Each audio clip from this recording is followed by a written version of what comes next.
What is up, everybody? Chris of Midlife Crisis Media here. Welcome to the next edition of my film collection 2024 live streams. Today is all about my standalone Blu-Rays, everything that I have in my physical media collection that starts with the letter B. What's up, Ape Glitch? Do now, come on. Yay. Watch out the Obi-Wan, come on. Best show ever, come on. I can't. If it's not a line that I've practiced from a movie of Schwarzenegger's, I usually can't get it just right. I'll have to work on it. But, yeah, so last week I did everything that had a number in the title, and it started with the letter A. I had probably 25 movies to talk about, and that turned into over a 2-hour stream.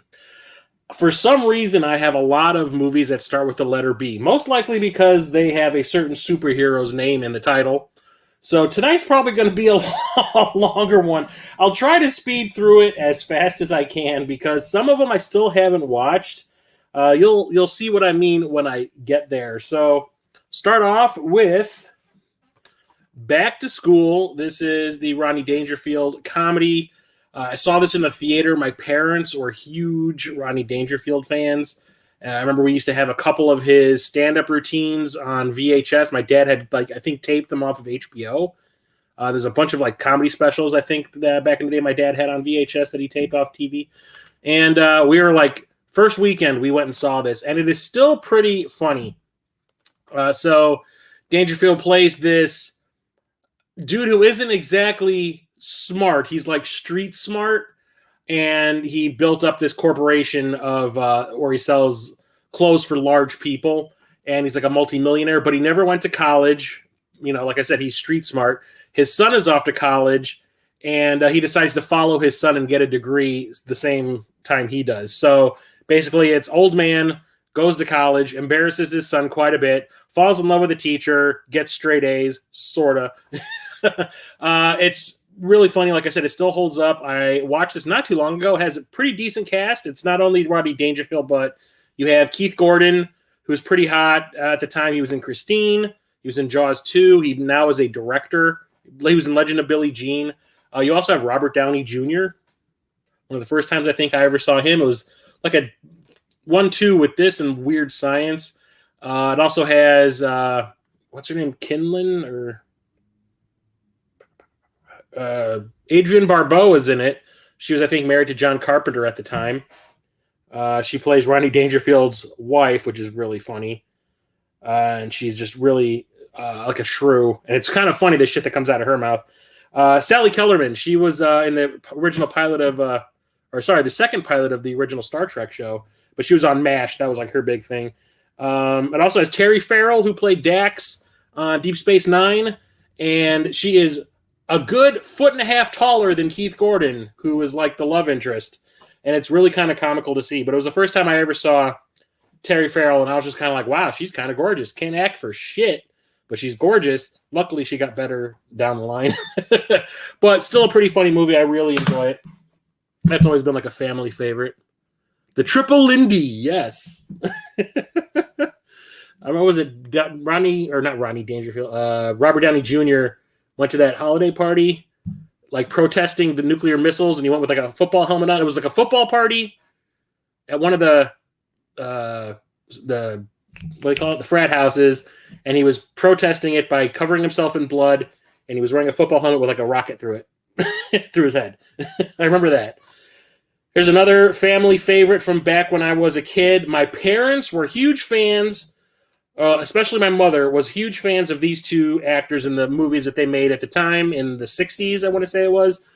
Never saw any of these movies that these characters or these actors were in back in the day. I only saw this. And to show how funny this movie is, I had no idea what all these jokes were referencing because I had no prior experience with these guys. I knew one thing about one of the actors in this, and that was it. But it shows how good the movie was that I can still find it funny regardless of not knowing the history between the two characters. And that is Back to the Beach. This is the Annette Funicello and Frankie Avalon beach reunion movie that they made in the 80s. The two of them were in a ton of beach movies in the 60s, like Beach Blanket Bingo and Muscle Beach Party or whatever. Stupid shit like that. I still have not seen any of those. But my mother, we never got a chance to see it in the theater, but when it came out on home video, my mother rented it like day one, and we watched it, and I remember cracking up, even though I did not know what any of the references were that were being thrown around. It's really funny. So the two of them are now married. Frankie Avalon is no longer this surfer king of the beach. He now is a used car salesman, I think in Cleveland or something. And they make fun of Annette Funicello because at the time they made this, she was like the Skippy peanut butter. She was in all the Skippy peanut butter commercials. So she has like an obsession with peanut butter that they show her open up like the cabinet in the kitchen, and it is like ceiling to floor, canisters of Skippy peanut butter. And even one of her kids makes fun of her with this whole segment that is like still funny where he looks at her making him lunch and he goes, "I'm afraid." And she's like, "Of what?" And he goes, "Of what's in there." She's like, "You know what's in there." He goes, "Of course I know what's in there. It's been in there every day of my life. It's peanut butter, isn't it?" It cracks me up. Lori Loughlin from Full House plays one of their kids. Has a bunch of actors from those 60s beach movies, which I don't know who any of them are. But Pee Wee Herman pops up. Wishbone, the ska band, shows up. They do like a musical number. I'm trying to think who else is in here. Pee Wee Herman, the leads from Gilligan's Island, the skipper and Gilligan, the dude from Get Smart. I'm trying to think of anyone else. That's pretty much it. But I still think it's funny as hell. And I got this special Paramount Presents edition that I got from Paramount proper. And it comes in like a slip case that opens up, and it has like the original theatrical poster in it. You can see Pee Wee and the dude from Get Smart right here, Don something. Still a funny ass movie. It has a lot of quotable lines. I absolutely love it. Last time I visited my mom, she was asking me, she's like, "Do I have a copy of Back to the Beach?" I was like, "I don't know. You might." Here is another comedy favorite, and that is Bad Santa. This has the unrated version and the director's cut on it. The unrated version is just a bunch of stuff that was cut out, thrown back in to lengthen the runtime. The director's cut is actually like a recut version of the movie. that has some of the deleted stuff back in, some stuff that was in the movie cut back out. And it's a really, really funny movie. Billy Bob Thornton plays like this absolute wreck of a human being, alcoholic, mall Santa who robs the malls that he works at as a Santa with a cohort of his who's a little person who is absolutely hysterical. Tony, I can't remember what his last name is, Tony something. But Bernie Mac plays the security guy at the new mall that he's working at, that he's casing. Like every year they do this like smash and grab thing in the mall. And he ends up like falling in with this loner kid who has like no parental supervision at all. He's just kind of like a loner, and he kind of feels sorry for the kid, and they become like a weird family unit. And it also has Lauren Graham from Gilmore Girls in it as the love interest, and she says and does some filthy things in the movie, which like completely opposite of what she was doing on Gilmore Girls. It's still funny. What is up, everybody? So who we got in the chat tonight? We got good old 8-Bit Glitch. We got Midwest Media Show. We got Dan, awesome. We got Captain Algebra, sweet. We got the Mo GameCon crew showing up. It's amazing. I cannot wait for Mo GameCon. I had so much fun at this year's Midwest Gaming Classic, which I'll talk about next week in my pickup stream, that I absolutely cannot wait to go to another gaming convention. I had a total blast. So next up is one of my favorite action stars. My buddy Jason from Corpseful of Gaming absolutely hates this guy. I don't know why. I have liked everything. Not everything. I have liked him in pretty much every movie that I have seen him in, whether he is the lead or not. I want to say maybe 75% of his movies I really enjoy. That is Mr. Jason Statham. And this is one of his more serious movies, The Bank Job. This was directed by the dude who made, was it Species and Dante's Peak? And yeah, I think that's it. I can't remember the Roger Donaldson. He directed a few other things I've seen, but I can't remember them off the top of my head. But this is like a slow burn bank robbery thriller kind of thing. It's not an action movie. It's a lot of dialogue. It's a lot of planning. It's suspenseful like you wouldn't believe. And I remember watching it in the theater with my brother and his at the time girlfriend, and all three of us were expecting like this mindless Statham typical action movie like Transporter or something like that. And we're watching it and we're like, wow, are we watching like Jason Statham like really like trying to act? Like, is he really trying to do a performance? It's working. Yeah, we ended up really liking this one. We all thought it was one of his better movies, and it kind of goes under the radar. Not a lot of people talk about it. It came out theatrically. We went and saw it, like I said, first weekend, and it surprised the hell out of us. It also has one of my big Hollywood crushes. What's her freaking name? God damn it. She's on the disc right here, too. Saffron Burrows. If you've seen Deep Blue Sea, that's one of her big movies, the Wing Commander movie. She was on Agents of S.H.I.E.L.D. on the first season. I had such a huge crush on her. I thought she was beautiful. And then we have the Naughty Naughty. Hang on a second. Get rid of that. I have the Basic Instincts.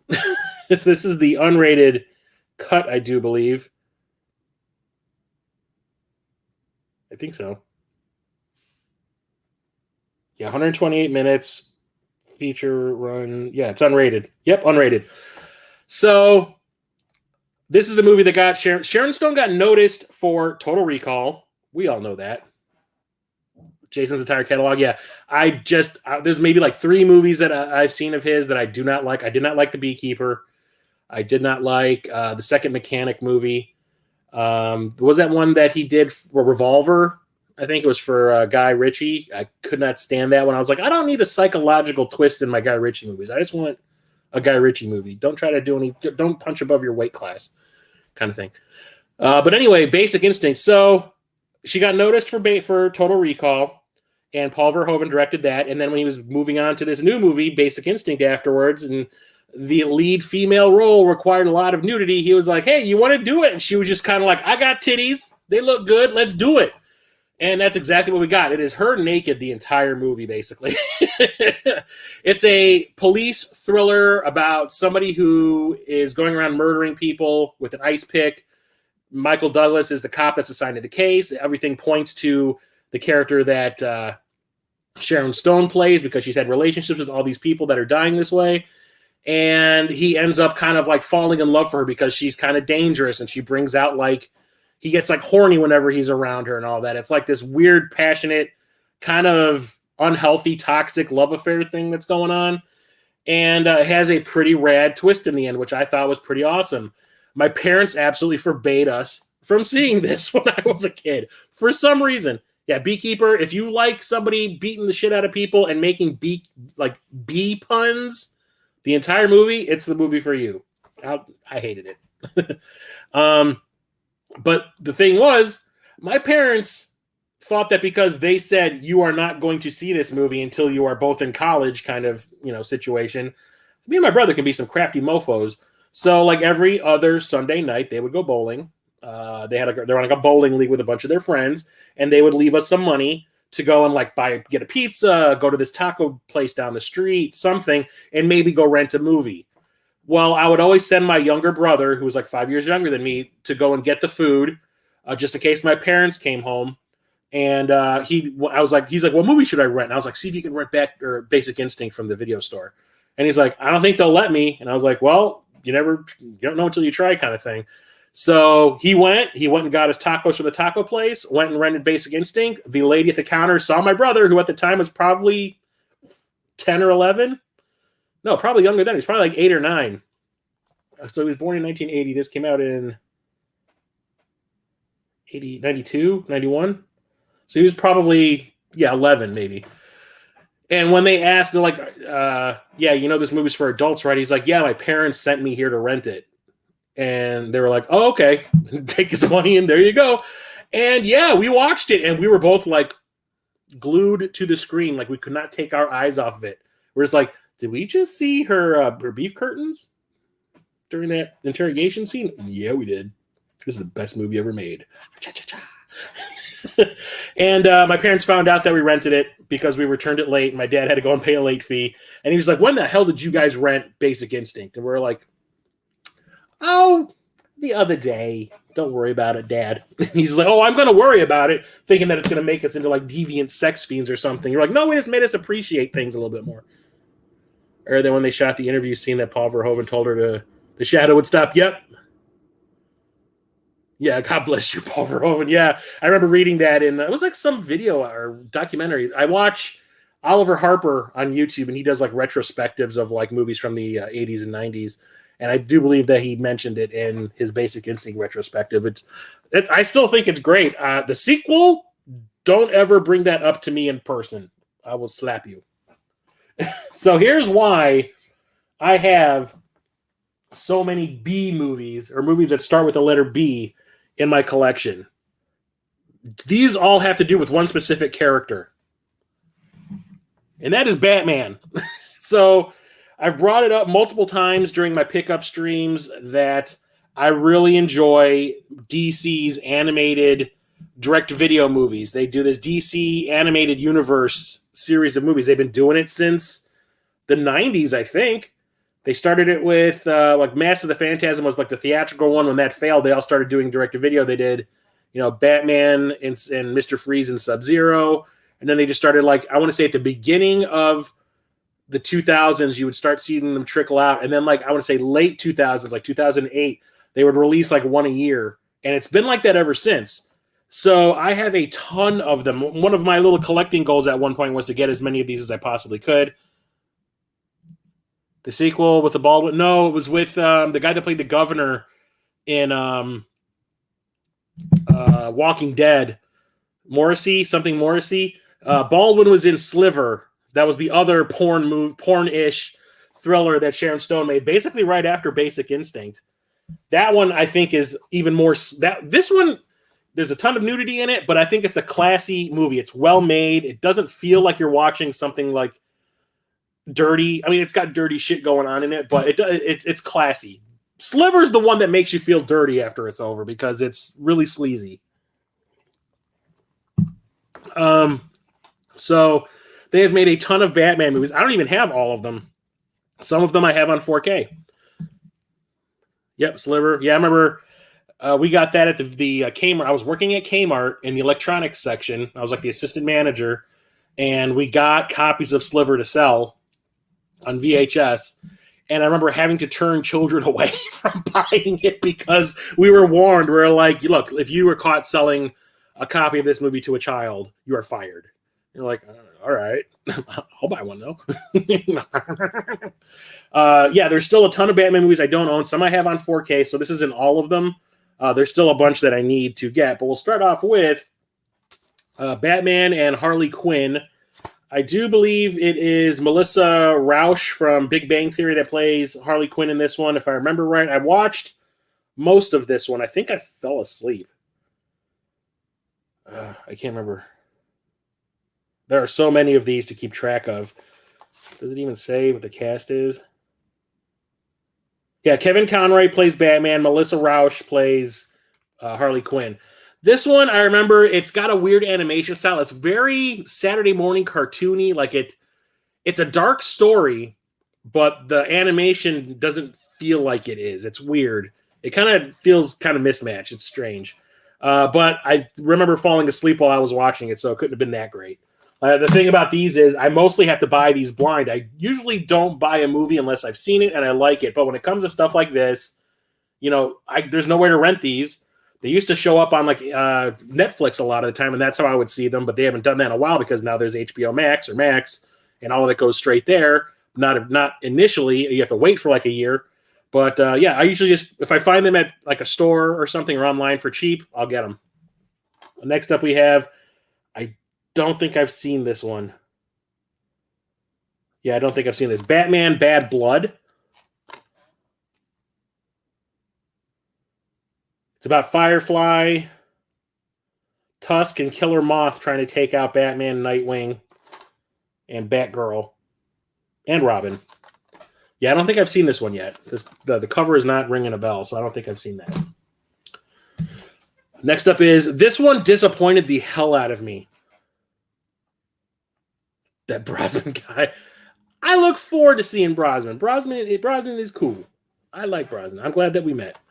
This one pissed me off. Batman Death in the Family. So this one is a choose-your-own-adventure style movie.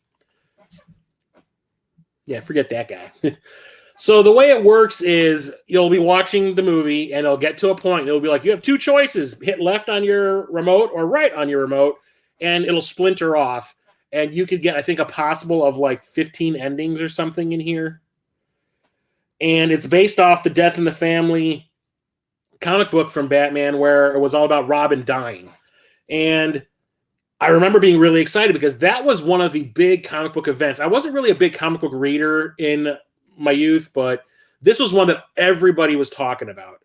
And I was really excited to see like the animated movie version of it because usually they do the comics justice. And then all of a sudden it starts like, where do you want to go? Do you want to smack somebody in the face or do you want to run? I'll smack him in the face. Oh, you died. And like they show like a little movie of you dying. I'm like, why does this feel like a Sega CD full motion video game? I don't know. All the endings I thought were lame. The whole death of Robin thing just ends up like being kind of stupid. I don't know. I think they kind of ruined the comic book by doing this. I thought it was really gimmicky. They did the same thing on Netflix with one of the Black Mirror episodes. Was it called Jabberwocky or something? And even I hated that too. So that one pissed me off. This one I tried to watch and I turned it off. And I think when I at the end of every year or at the beginning of every year, I make a list of like my top 10 and my worst 10 movies I saw of that previous year. This made my worst top 10 or my worst 10 movies I saw whatever year this came out. You can still see it on my blog. And that is Batman Ninja. So they started trying to do like this Elseworlds thing here by taking an established character and throwing them into an era that they would never be in normally. There's a bunch of them that I have. This one is Batman in Japan, and Joker is like this anime character, crazy samurai guy. It's really kind of stupid. And I remember watching it, and the whole time I was like, this could have been cool, but it's just done in the most hackneyed way possible. And I was like, I just was not digging it. I was like, if they make anything else like this, and trust me, they did, I hope they're better. Not really. This one's funny. I like this one quite a bit. They got Adam West and Burt Ward to come back and voice Batman and Robin again from the 1960s TV show, and they made 2 animated movies in that style. So this one is The Return of the Caped Crusaders, and it has everybody that was still alive, I do believe. Adam West, Burt Ward, Julie Newmar. I think that's it. Burgess Meredith is dead. The guy that played the Riddler is dead. Cesar Romero, that played Joker, is dead. But it is really fun. Like I remember watching the old Batman 60s show all the time. It was on in like the mid-afternoon. I would get home from school, and it would be one of those shows that was on mid-afternoon on one of the UHF stations, and I absolutely loved it. Nowadays, I'm kind of like, but this really captures it really well. I thought it was super fun that the fact that they got the 2 of them together, especially right before Adam West died, which I thought was great. I was super stoked on that, and it did not disappoint. This one's pretty rad, too. This is based off of a mini series of comics. That's Batman Under the Red Hood. This is about this new character coming to Gotham, the Red Hood, who's trying to become like the new big gangster boss kind of guy, and it turns out it's someone from Batman's past, and it ends up being pretty cool. I like this one quite a bit. And then we have one of the most divisive movies when it comes to the Snyderverse series of live-action Batman films that came out. Like, you got Man of Steel, the Suicide Squad, The Suicide Squad, that kind of stuff. I'm in the minority on this one. I really did enjoy Batman versus Superman, Dawn of Justice. This is the Ultimate Edition in 3D. It has this holographic, lenticular cover. So the theatrical cut of the movie, there's a reason why a lot of people are like, there's no reason for these 2 to be fighting, really. It's like Batman gets mad at Superman for what happened at the end of Man of Steel. Okay, why does Superman want to kick his ass? It's in the movie. It was in the movie. It was cut out for time. What's up, F Google? And on the Ultimate Edition, they put all those scenes back in, and there is a reason that Superman wants to kick Batman's ass, and it's not just because you're picking on me because I'm an alien, aren't you? And I really enjoyed it. I thought it was really good. The whole setup as to why Lex Luthor is trying to get these 2 to fight is great. The steps that he went through to make it happen are shown here in a little more detail, so it makes a little bit more sense. They even set up Steppenwolf showing up in Justice League at the end of this version of the movie. They cut that out for some reason in the theatrical cut. I really enjoy it. Is it miscast when it comes to Lex Luthor with Jesse Eisenberg? I think so. I think he's a decent actor. I don't think he was a good Lex Luthor. I would have picked somebody like, I don't know, Bryan Cranston or something. But I still do enjoy it. I love how they introduce Wonder Woman. They kind of like throw the seeds in there for the Justice League by having, this video that Batman watches that Wonder Woman had found of Aquaman and the Flash and Cyborg and all that. I think it's fun. I absolutely love the soundtrack. The soundtrack is a freaking banger. So I enjoy it. Me and Rocket Sauce, I think, are the only 2 people that actually enjoy that movie. Oh, you might see that coming up short. Well, no, that's probably going to be in the 4Ks. Yes, I have seen it. I own that. It's in 4K. Dan. Fuck, Google's here. Yeah. Next up, I watched this one. That is Batman versus Robin.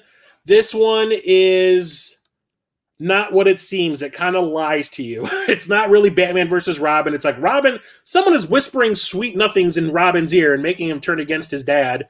Because this is Damian Wayne playing Robin in this one. And they have like a little quick, it's kind of like Batman versus Superman, but even shorter when it comes to the big fight. It's basically like, I don't like you, Dad. Well, you're pissing me off, kid. Oh, okay. Could we go kick the bad guys' asses now? Yeah, let's do it. That kind of thing. But this is a a puzzle piece in a bigger part. They do this, what do they call it? The DC animated continuity universe or something like that.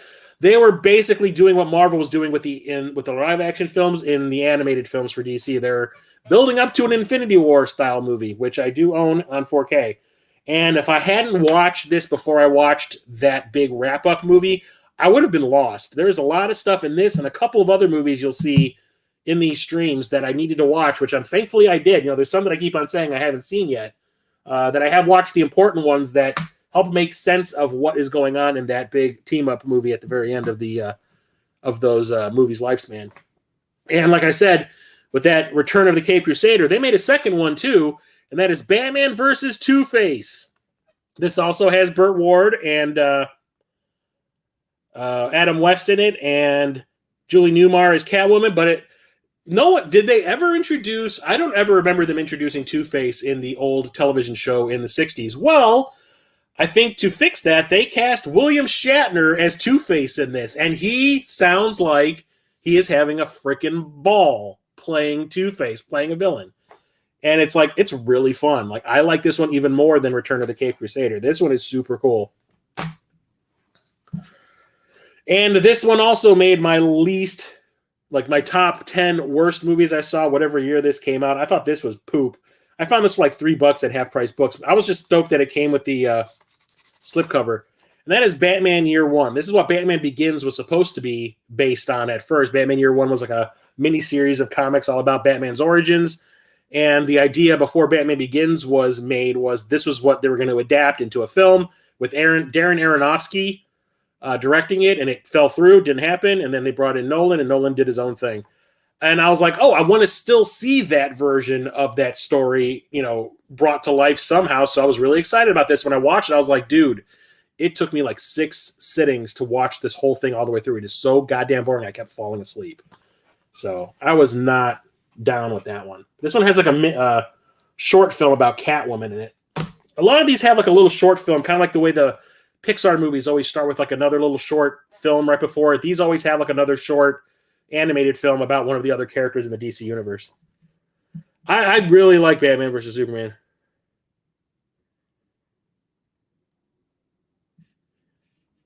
Yeah, the early Blu-ray menus, I'll agree with. There's a lot of them now that they're crazy, the kind of shit you got to go to. I find a lot of them have like a lot of hidden stuff nowadays. Midwest Media, yeah, what's up, Stubby? Yeah, Batman versus TMNT is awesome. I absolutely love that one. That was the one I was worried about the most sucking, and when I watched it, I was like, "You done me proud, guys." I'll talk about that when I get to the 4Ks. Next up is one of my favorites from my youth. So here you go, Dan and Captain Algebra, and anyone else who is a Star Wars fan. You want to watch an awesome Star Wars ripoff? I got one for you. I saw this came out in 1980, the same year as Empire Strikes Back, and I absolutely love it. And I've watched this every single year, and I love it like I did when I was a kid. It is absolutely fantastic. It is called Battle Beyond the Stars. So this was a movie by Roger Corman. Roger Corman was the king of the way that movies nowadays get made by the Asylum, where like a really big movie like Transformers hits theaters, and then all of a sudden on Sci-Fi Channel and home video, there's a movie called Transmorphers that comes out. Like they do like a rip-off version. Snakes on a Plane is going to be a huge hit. We'll do Snakes on a Train. Pacific Rim, we'll do Atlantic Rim, that kind of thing. So this was what Corman used to do back in the 70s and 80s. A big movie that made a ton of money would come out, and he would I'm going to do the budget version. And a lot of times they would actually be pretty decent. And this is one of them. So this has John Boy from the Waltons in it, and George Papard from the A-Team, and, what's his name? Robert Vaughn from the Magnificent Seven in it, and a couple of other familiar faces. What's her freaking name? The ex-porn star. Well, Sybil Danning. Sybil Danning, she was like not a porn star, but she was like in a lot of the racier movies that were coming out like in the 70s and 80s that required a lot of nudity. She was in most of those because she had a giant rack. And what it is the story is a retelling of the Seven Samurai in outer space. There's a planet that they're able to grow crops there. This warlord guy named Sador, that's played by John Saxon from A Nightmare on Elm Street, comes and says, "I'll be back in a week. And your planet is mine. Don't resist. I got some other shit I got to take care of elsewhere. I'll be back. And when I do, I own your asses." And the people on this planet, they're not fighters. They don't have weaponry. They have one ship, and it has breasts. You can see one of the titties on the ship is right there. And he is told to go and find people to help them. And he basically is the whole Seven Samurai thing. He finds a bunch of people that, some of them are gangsters. Some of them they got nothing to lose. Some of them want to kill the bad guy because he's fucked them over in the past also. One of them is just, I'm a Valkyrie, and this is what I do. I fight. That kind of stuff. And he comes back, and there's a gigantic space battle at the end that is actually pretty cool. James Cameron worked on this movie. He designed the majority of the models that were used for all the spaceships and stuff. This is where he got his start, guys. James freaking Cameron worked on this, and it has a great score by James Horner, who did the music for Titanic and The Amazing Spider-Man and Aliens. James Horner remembered him and brought him onto his movies. It's fantastic. The special effects are still great for something that was made for like $5 million, probably less than $5 million. It looks like it was made for 30, and it's fantastic. I absolutely love it. It's a little cheesy, but I dig it.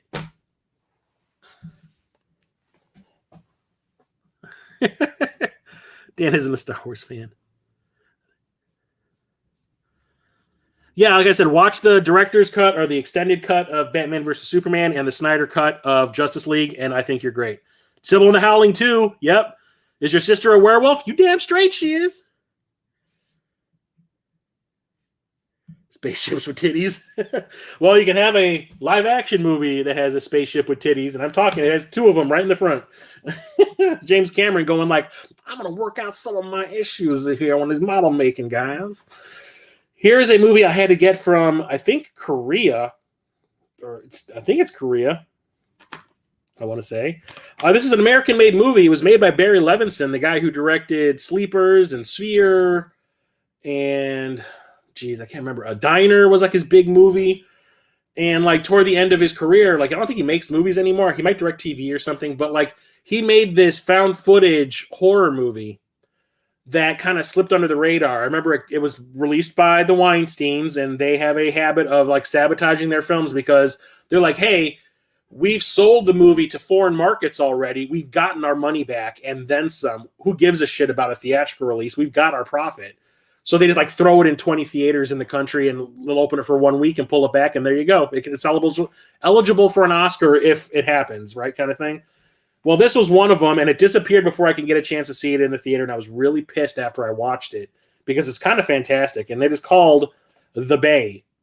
And I had, like I said, I had to get this from, I think it's Korea, because the American Blu-ray of this goes for like over $100 because it was released in very limited quantities. Like I said, the Weinsteins have a habit of sabotaging their own freaking movies for some reason. So the idea behind this is it's this coastal town. There's a young girl who is an aspiring reporter who is like filming a reel to get a job at a real news station about this 4th of July party that's happening on this coastal town. And while she's doing this, she starts capturing footage of people getting really sick. People start vomiting blood in the streets and stuff. And there's something really effed up going on in the town.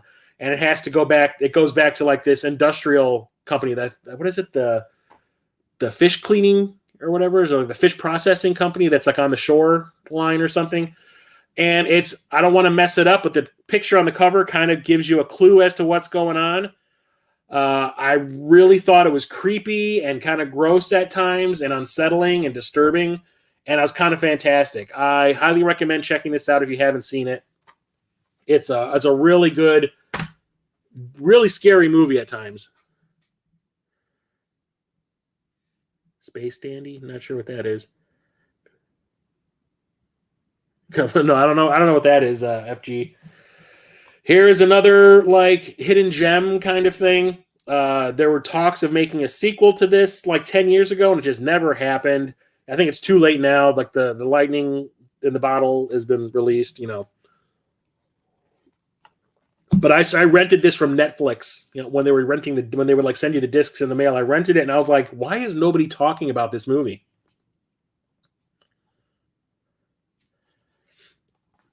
It's called, that is Behind the Mask, The Rise of Leslie Vernon. This is a super clever, it's kind of half parody and half horror movie. So in the world this movie takes place in, Jason Voorhees, Freddy Krueger, Leatherface, Michael Myers, Chucky, they're real. And they are popular, like people worship them. So this dude who wants to be the next Jason Voorhees, the next really popular like serial killer character, hires a film crew, like a documentary film crew, to follow him as he becomes that person. So they're interviewing him and like he's like not stalking, but like casing the places where he's going to do his thing. and talking about his methods and what he does to stay. There's a really funny thing where somebody asks him, why are the killers always able to catch up to the people they're chasing who are running while the killer is walking after them? He goes, dude, you got to do a lot of cardio. He's like, you have no idea how much. And it's really funny and clever. Robert Englund is in it, and he plays a person who actually hunts down these serial killers and is known for killing a couple of them. And Leslie Vernon, who is the serial killer in the making, is considering him like his nemesis kind of thing. And it's funny, and the guy who wants to be the serial killer is actually really likable. And like I said, it's filmed in a documentary style. And then I want to say, when you've got about 30 minutes left in the movie just all of a sudden switches on you. And all of a sudden, Leslie is the scariest flipping person you've ever seen. And it turns into he's stalking the film crew. Like, that was his plan all along. He was going to kill the film crew, and that was going to be his ascent to the horror ranks. It is really good. It is really fun and really clever. Like I said, I highly recommend it. And they were going to make a sequel about it too, because there is room to keep going with that character. They just never did. But I wish they did, because it is pretty fun. So I have 2 copies of the same movie here. They're just different versions. They never released one version in the US, and the version that I want was never on the one that I have over here. So the one from the US is Beowulf. This is the CGI animated one that came out in the 2000s that has, oh God, what's his freaking name? Ray Winstone plays Beowulf, and Angelina Jolie is in it, and Crispin Glover, and Anthony Hopkins, and oh God, what's her name? I cannot remember the actress's name. The one who played in Forrest Gump, that played Forrest's like wannabe girlfriend that ended up giving his kid AIDS. It's a CGI animated movie. Robert Zemeckis did this. The guy who did Back to the Future and Romancing the Stone and all that. And he was making like these CGI movies with like trying to be as lifelike as he possibly could. This was like, I think, the pinnacle of it. And it was kind of a big deal that it was in 3D. This is before 3D became a huge thing again with Avatar. This was like 2 or 3 years before. I want to say 2 years before. And it was only playing in 3D on the IMAX screen. And I saw it in the IMAX, and I was like blown away. I was like, this is so well thought out for 3D. The only problem was, when it came out on home video, there were no 3D TVs yet. Avatar hadn't hit, so there was no reason to release it in 3D. But they did give us a director's cut. The movie was released theatrically PG-13 because there was a lot of nudity originally in it. There was a lot of gore. And, Zemeckis was like, I'll cut it down to PG-13 so we can get some more butts in the seats. But when it comes to home video, guys, it's my turn. And he released like his director's cut, which is bloody. There's a lot of nudity in it, and it's kind of great. Better version of the movie, if you ask me. Although the whole Austin Powers, I'm going to fight Grendel thing with my dong hanging out, and every time you're supposed to see his dong, there's like something in the foreground blocking it, kind of like in the Austin Powers movies. I think it's pretty fantastic. It's a great retelling of the poem, the epic poem, and they make sense of it in the end, because the way the poem works is like Beowulf comes to, Norway or whatever it is, kills Grendel, then goes and kills his mom, and then kills a dragon. And that's basically it. He just kills these 3 things, and that's the story. Here they tie everything together really well and kind of make it work as a film. They've tried before a couple of other times. There was that one with Christopher Lambert where they made it like a Mortal Kombat movie with techno music and everything and like martial arts. And then there was that one with Gerard Butler, which I saw in the theater. It was that Beowulf and Grendel. It was one of the worst things I've ever seen. But anyway, it was never released in 3D here, but it was released in Germany when 3D Blu-rays became a thing. And I ended up getting a copy off of eBay for a few bucks. And you know what? This is the theatrical cut. Sorry, the theatrical cut of the movie. And it's okay. But the 3D holds up really well. God damn. What the hiccups all of a sudden. The 3D holds up really well in this. I talked about it in one of my 3D Blu-rays to watch in your PSVR. I think this was in the second video, and it holds up great in 3D. One of the few that actually did. So I had to pick that one up. So I have 2 copies of the same movie. Whatevs.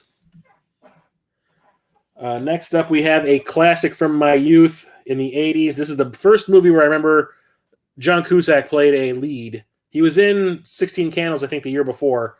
But we're talking Better Off Dead. If you've never seen this, get off your ass and watch it. It is hysterically funny. So it's a high school movie with like a really bizarre sense of humor. So John Cusack just had broke up with his longtime girlfriend that he was obsessed with. And over the course of the movie, he keeps trying to kill himself out of depression for the breakup, and he keeps screwing it up.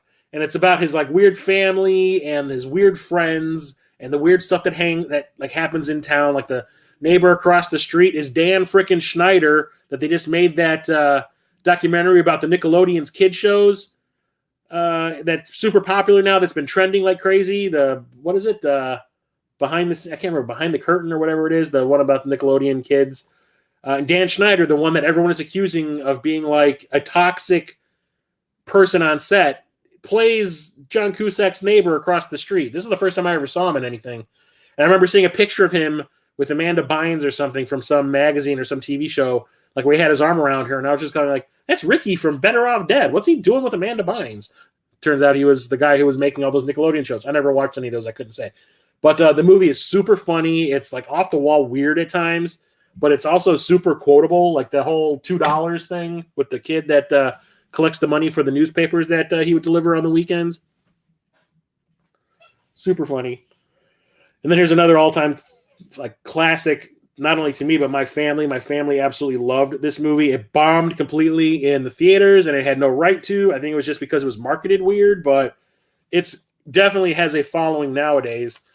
And that is Big Trouble in Little China. This one is from Scream Factory.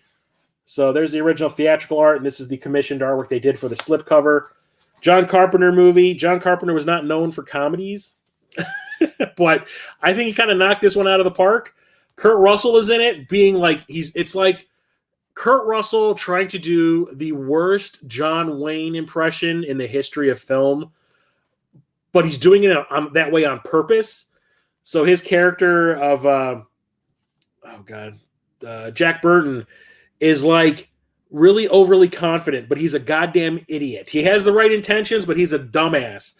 And the thing that really cracks me up about this movie is not something I realized when I was a kid watching it all the time. It was more like, I would say, when I first got into my 20s. I remember I hadn't seen this movie in like 10 years. And I watched it, and I'm like, oh my God, I never realized that Kurt Russell is the sidekick in his own movie. So the whole idea behind it is Kurt Russell's this truck driver. He comes to Chinatown in San Francisco to meet up with an old friend of his who is Chinese. And that dude's girlfriend, who is coming in from China, they finally got enough money to bring her over from China, gets kidnapped at the airport by a gang that sells women. And Burton says, I'm going to help you out to get your girlfriend back. And the thing is, his buddy, whose girlfriend was kidnapped, is really the star of the movie. Wang. He is the star. The movie is about him. It's just that Kurt Russell's the bigger name, and he gets all the lines. But if you think about it, every time there's an action scene or something, Wang is owning shit, and Jack Burton gets taken out in the first 3 seconds. Like the big fight at the end, Wang is flipping around, walking on walls, flying through the air, having sword fights. And what does Jack Burton do? Jack Burton gets all cocky, shoots his gun in the air, shoots a hole in the ceiling, and stones fall on his head, knock him out. And he's gone. And then he tries to kill another guy, and the guy falls on him, and he's so heavy he can't get him off of him, and he's like on the ground for like another good chunk of the film, or the fight scene. It is really funny and clever the way it kind of pulls the rug out from under you, thinking that Kurt Russell is going to be like the big hero, and he really isn't, which I thought was great. And there's a lot of great quotable lines, and it is funny. The action is actually really good. It has a great soundtrack, and it's filmed really well. It's like one of these movies that you never would expect John Carpenter to make, but it's pretty freaking fantastic. Oh yeah, V, I talked about that a couple of streams ago when I was talking about my TV shows on Blu-ray. Yeah, I have V and I have The Final Battle. Robert Englund, yep, he was one of the, what was his name, Willie? One of the visitors. That was one of the good guy visitors. Yep. First, the original miniseries still is great. I still think it holds up. The Final Conflict, or The Final Battle, is trash, if you ask me. I'm a space baby with space powers. I'm going to shut down this whole alien spaceship by touching things. Boom! I'm an alien space baby. So, I'm going to be talking about this not only today and other streams in this series. I'm going to be talking about it in my pickup stream also. So, I've brought it up before. Disney has a physical media club called the Disney Movie Club that you can subscribe to. It's kind of like Columbia House, if you remember Columbia House back in the day. Meaning that if you sign up for the service, they give you right off the bat 4 movies for 25 cents each. And so 4 movies for $1 of this big library they had. Their website was huge. It had old movies, new movies, 4Ks, Blu-rays, DVDs, you name it. Any movie that was on this website, $0.25 each, and you can get 4 of them to start. But every month, they're going to send you an email saying like, hey, we have a premium movie of the month. You have to buy a certain amount of them to fulfill your contract now with them. And if you ever cancel, you have to pay off that contract, the amount of money that it would have cost to buy the amount of movies that you signed up for with that contract. So I think for me, it was like 6 premium movies, which I guess at the most would be like $30. And it's ending now, and which is sad because they had a lot of really cool stuff. But I will tell you in the stream next week for the pickups, something kind of rad happened. But one of the movies that I bought from them for $0.25 in that initial batch of 4 that I got was the Black Cauldron. I still need to open it and watch it, but this is an animated Disney movie that came out in the mid-'80s and almost got them an R rating. So they were trying to compete. Well, this is also at a period in time that I call the dark Disney years that started off in the late 70s. So you've got The Watcher in the Woods, The Black Hole, Tron, Something Wicked This Way Comes. I'm trying to think what else there was. Return to Oz. There was like 6 or 7 movies that they made, which were not your typical Disney little kids stuff. It was like they were doing stuff that was scary, stuff that was borderline horror. Something Wicked This Way Comes is straight up horror and stuff. And they decided to make Black Cauldron like one of those dark Disney movies, but animated. So it's like a dark fantasy movie, and when they first were making it, they were told that the stuff that they had in it, when it came to the violence and the content and how scary it was going to get rated R. So they had to like cut back, and now the movie kind of sort of doesn't make sense if I remember correctly because they had to cut all that stuff out. But it's still pretty cool, and it's ballsy for a Disney movie, but it also bombed because it was scaring the children, and the reviews were saying that it's too scary for kids. It's actually kind of cool. I remember the little character down here the most, Gurgi, this little sentient dog that talks, and I used to be able to do a pretty good impression of him. Like, Gurgi, munches and crunches. But it's a fun movie. It is really dark. There was like this whole skeleton army, and like their intestines were supposed to be falling out of their rib cages that were exposed and stuff. Like it was just stuff you would not expect to see in a Disney movie, and they had to cut back to not get an R because I don't think the movie would have made any money at all. Or maybe it might have even gotten canceled if that were the case. Yeah, my parents did the CDs for Columbia House. I know there was one for movies. There was one for CDs. There was one that my dad used to do that was books. It wasn't Columbia House. It was another kind of same exact thing, but it was for books. My dad was always reading, so he got everything he ever wanted out of that one. He probably paid that thing off in the first month, that contract. Yeah, Black Cauldron. Yeah, I'd say watch it. Don't watch it with your kids just yet. It is a Disney animated movie, but I wouldn't watch it with them until they're probably at least over 12. It will scar them for life. I remember seeing it in the theater, and it didn't bother me. It bothered my brother, though. My brother was just kind of like, eh. But here is one of those other dark Disney movies. This I did not know was ever released on Blu-ray because it was released exclusively to that Disney movie club. Luckily, I found somebody selling it on eBay before I signed up for the movie club. I think I got this like a year before I signed up. The shipping and handling is where they get you? Yeah. I don't know. Disney's pretty good with that. I think it's free shipping if you go over a certain amount, which is like $50. And usually like you buy 2 movies and it's over $50 and you get free shipping, which isn't that bad. Disney wasn't really trying to like hose you on these things. Like the movies that were the premium ones were basically... It was always like a steelbook version of the movie of the month, and it was maybe $1 or $2 more than it would be on Amazon, but you were getting a steelbook, so it was not a bad deal. The only movie, other than the ones that I got today, that basically paid off my contract in one shot, but cheaply, I'll talk about it next month or next week. The only one I ever bought that was one of the premiums was The Marvels. Oh, the Columbia House. Yeah, with Columbia House. Yeah, my dad used to complain about it all the time. I got the new ZZ Top album, kids. I basically paid for it twice, kind of thing. But yeah, the one exclusive for the Disney Movie Club that I picked up on eBay is The Black Hole. And this is a movie that I actually have like memorabilia in the house, in my place from. So this is another response to Star Wars. This is Disney's response to Star Wars. So we had Roger Corman's response and Battle Beyond the Stars. I can't talk. Battle Beyond the Stars, which I said I highly recommend. Go watch it. I think it's streaming on Amazon Prime. Go watch it. Like I said, fantastic soundtrack. This was Disney doing it, and Disney was like, well, let's not make it like this epic Star Wars style, good guys versus bad guys, outer space battle type of thing. Let's do an outer space movie.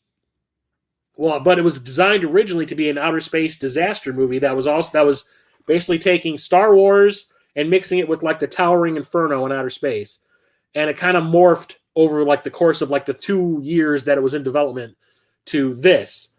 And it is a gothic sci-fi horror movie from Disney.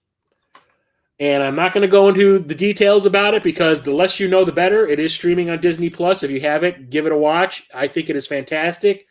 The special effects are absolutely fantastic for something that came out in 1979. They rivaled Star Trek: The Motion Picture. The soundtrack by John Barry, who was like composing the music for all the Bond movies at the time, is stellar. Like every time I introduce somebody new to the soundtrack, they're like, where has this been all my life? Like I could listen to this every day. I listen to it all the time. It is fantastic and spooky. But basically, it's like, I'll give you the basic gist of it. There's a spaceship called the Palomino that's like on this long-term, like we're going through space looking for life. They have not found anything. They've been out for like 2 or 3 years and they haven't found a freaking thing. And then they discover a black hole, and there's a ship just sitting on the event horizon of the black hole, not moving. And they're like, how is that even freaking possible? That thing should be being ripped apart right now, but it's not. We'll go investigate. Turns out it's this lost ship that was kind of thought to have been destroyed like 10 or 15 years earlier, kind of like Event Horizon. They kind of stole that idea. And one of the people that's on the Palomino, this psychic woman named Kate, her dad was on this ship that they thought was destroyed. And they go and investigate, and then shit hits the fan. It turns out to be this big, kind of spooky situation that has to do with crazy people and brainwashing, and it's nuts. And at the end of the movie, you get to see what hell looks like in a Disney movie. It's really awesome. I absolutely love it. This is one of those movies you do not expect to see from Disney, and I love it for that. It scared the shit out of me when I saw it in the theater. I remember screaming in the movie theater when a certain thing happened in the movie. Like, I shrieked. I was like 4. I was like, I didn't know any better. But I absolutely love it. I highly recommend checking it out. Like I said, it is on Disney Plus. Watch it. It is fantastic. No, it's not based on the pinball machine. No. Yeah, it is. Event Horizon borrowed a lot of the setup for the black hole. They borrowed quite a bit. There's a big badass robot, which I have a toy of right here. I actually have both or 2 of the robots. But the big bad robot that's on that ship that they find is called Maximilian, and he looks like the frickin' devil, and he has blades on his arms. You can see him better there. Yeah, Maximilian and Vincent is one from the Palomino, and it is voiced by Roddy McDowall, an uncredited Roddy McDowall, which is awesome.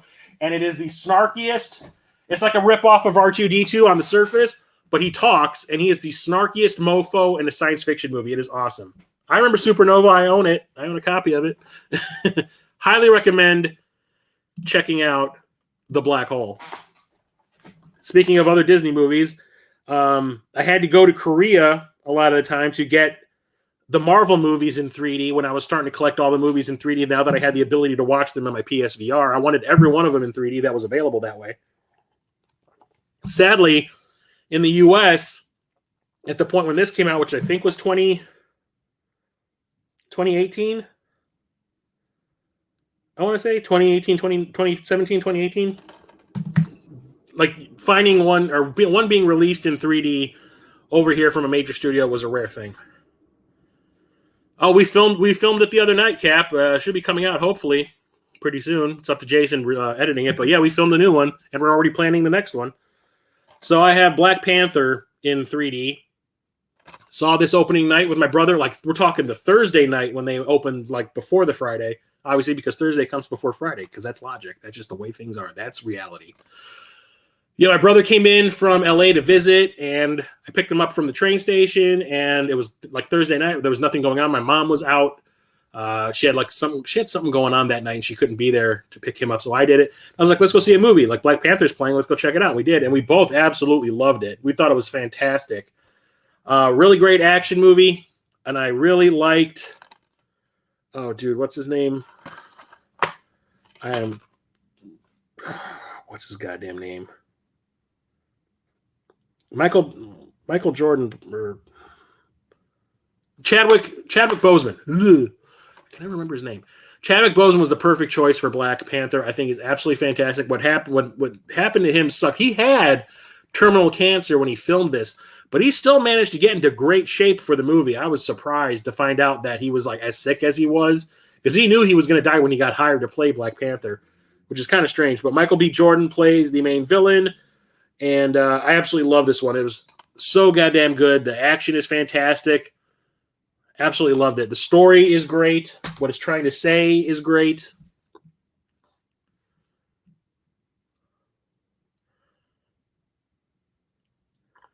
Am I alone? What is that? Am I alone? Or does Black Panther kind of die when they kill off Andy Serkis?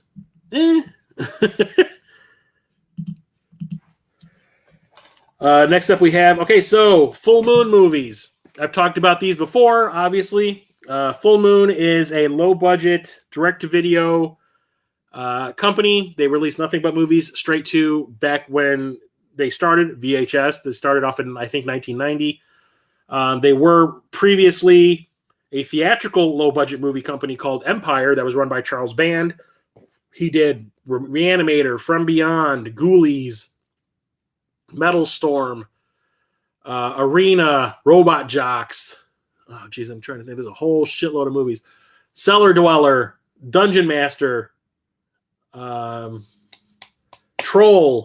the original Troll, not the one that's all about Nilbog. But they ended up going bankrupt. Charles Band pivoted. He decided to go and do direct-to-video stuff instead, which doesn't cost a lot of money to do. He made a deal with Paramount. Paramount was giving him a shit ton of money to at least pump out 3 or 4 movies a year direct-to-video, because the market was huge back then. And once that deal fell through, I want to say like 5 years into the deal, Band had to finance the movies themselves, so they went even further down the low-budget train, and they were made for like maybe $10,000, $15,000, $20,000 each kind of thing. But their flagship franchise was always the Puppet Master films. And lately, they've been doing a lot of spin-offs to some of their other big franchises. They've done spin-offs to the Demonic Toys franchise. They've made like 3 Baby Oopsie movies. They just did one about the Jack in the Box, and I think they're doing another one. I can't remember. But one of the big puppets from the Puppet Master movies was Blade. Well, he got his own movie at some point called Blade the Iron Cross, which I had no freaking clue existed. But I picked this one up off the Full Moon Features website when I first discovered it, thanks to Mosley over at Retro Cult Home Video, the YouTube channel. And I was like, oh, okay. I remember liking a lot of those Puppet Master movies. Some of them are pretty shitty. Well, the majority of them are pretty shitty. But I didn't know that they made a spinoff that was all about Blade, so I had to pick this one up. Have not watched it yet. It's still sealed. But I'm excited. Let's see here.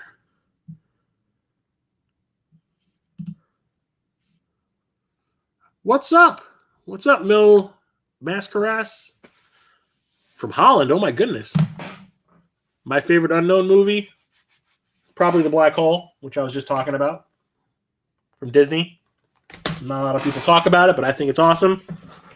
But it could also be nostalgia talking. You want to talk about a movie that could never be made in a million years nowadays? This is the one, and that is Blazing Saddles. This is about Mel Brooks If you had no idea what that blade thing is, then you probably would mistake it as being part of the Wesley Snipes blade. Yeah, I know, right? Because if you look, Blade is barely on the cover. Like, he's mostly covered up by his knife. But yeah, you probably would. Is that Sticky Fingers? Anyway, Blazing Saddles is a comedy that is making fun of all of the westerns that were being made like in the 40s, 50s, 60s, that kind of thing. But Mel Brooks decided to take it into racism territory.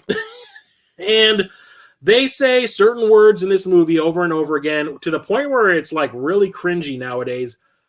But the thing is, it's not doing it to be mean, which is strange.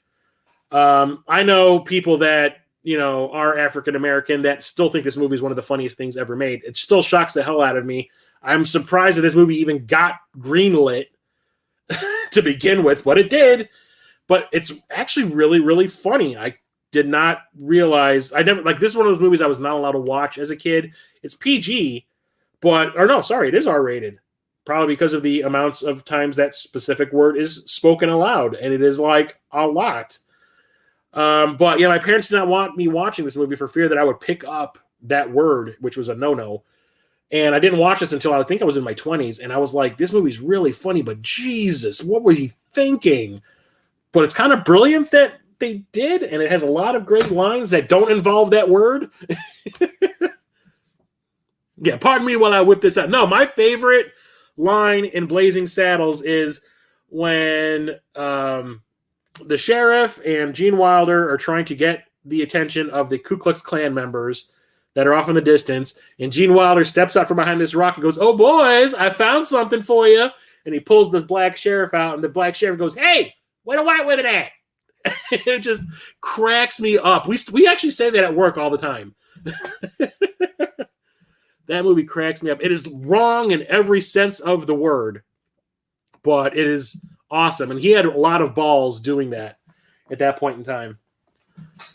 Here's another unknown movie that a lot of people don't talk about. It's made by a director who's won an Oscar, and it stars an actress that everybody knows from one thing or another. And that is Blue Steel. That is Jamie Lee Curtis on the cover. This was directed by Catherine Bigelow, who directed a very underrated vampire movie called Near Dark, where the vampires don't have teeth. She also did Strange Days, which is one of my favorite thrillers of the 90s, techno thriller. And she directed The Hurt Locker, which she won an Oscar for Best Director.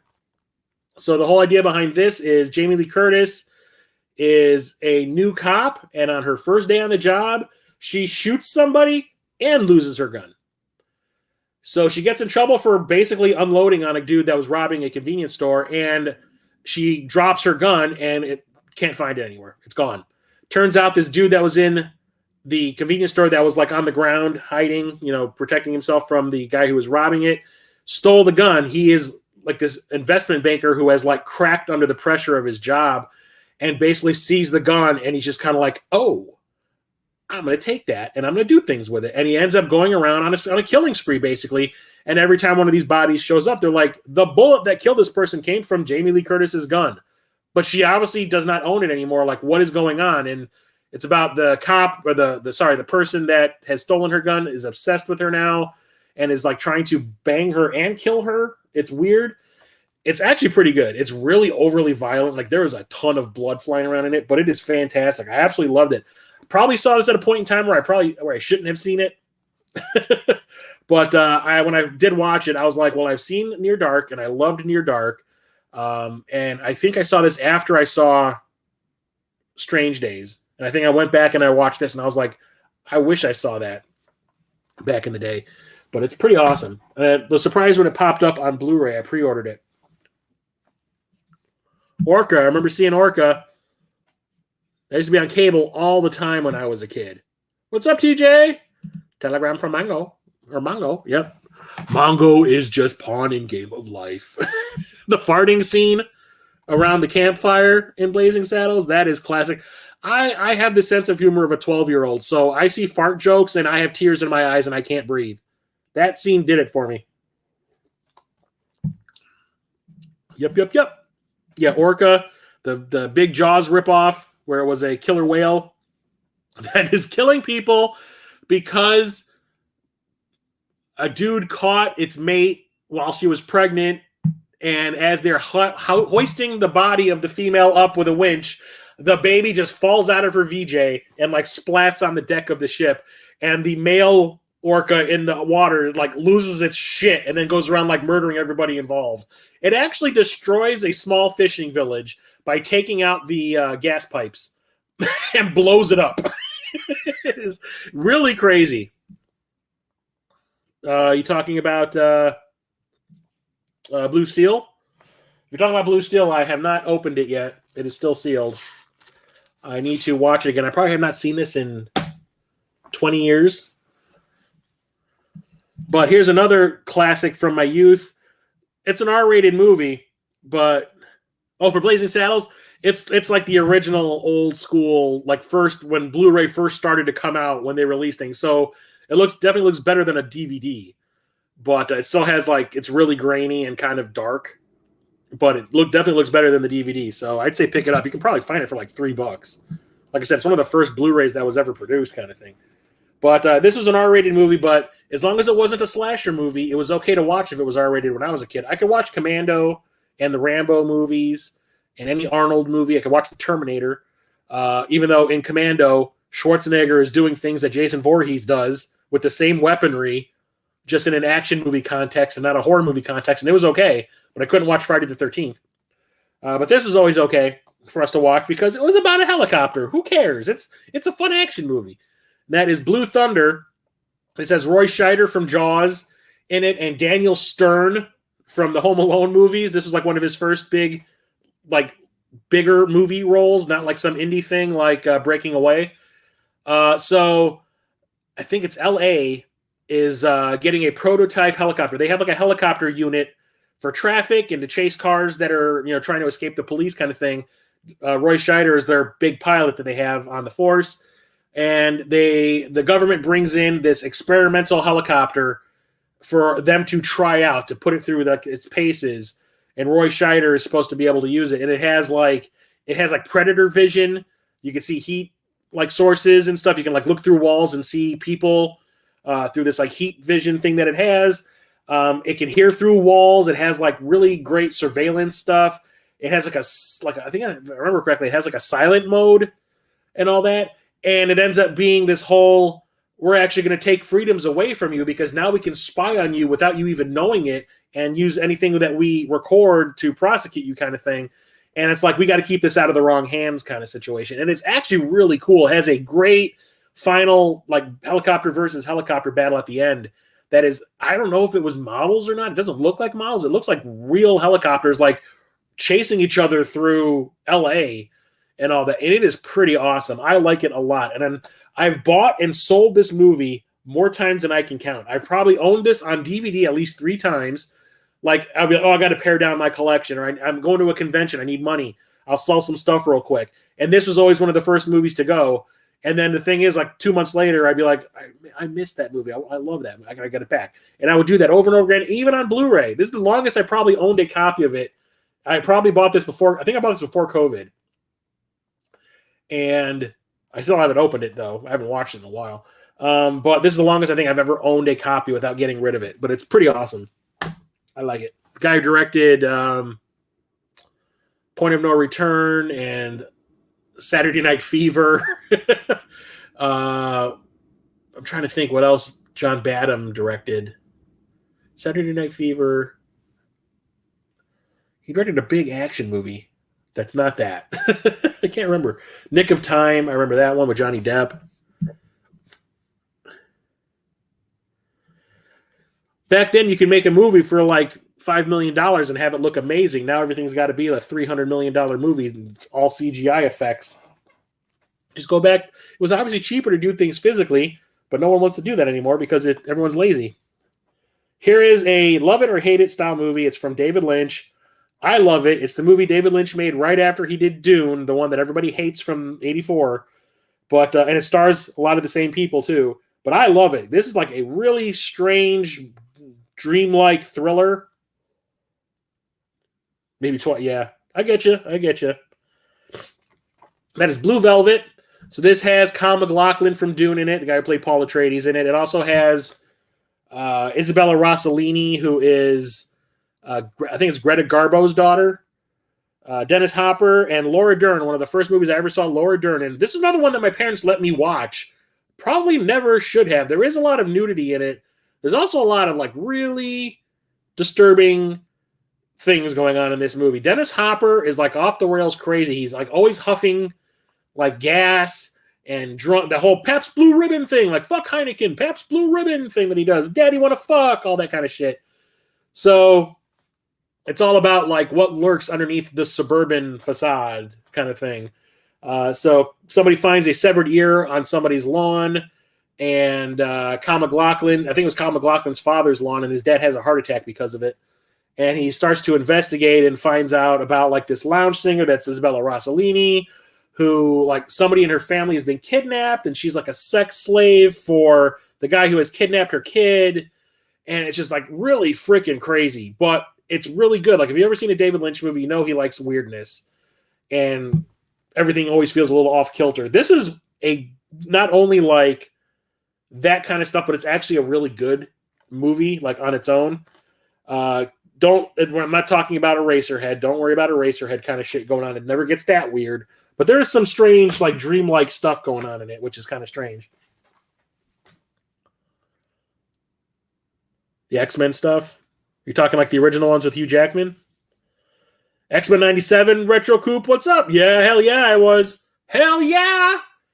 That, I said it to, we just recorded, like I said, an episode of the Super Enabler Brothers podcast, me and Jason from Corpse Flood Gaming, and we definitely said we're talking about X-Men 97, and I even said, I was like, how can every single episode of this show be this good? Like, it's been a long time since I cannot wait for a new episode of a show to come out. Even like a new Star Trek show, like Picard season 3, I couldn't wait. It's even like I'm liking this 97 show more than Star Trek Picard season 3, and Star Trek Picard season 3 is one of the coolest things I've ever seen. I cannot wait for next Wednesday.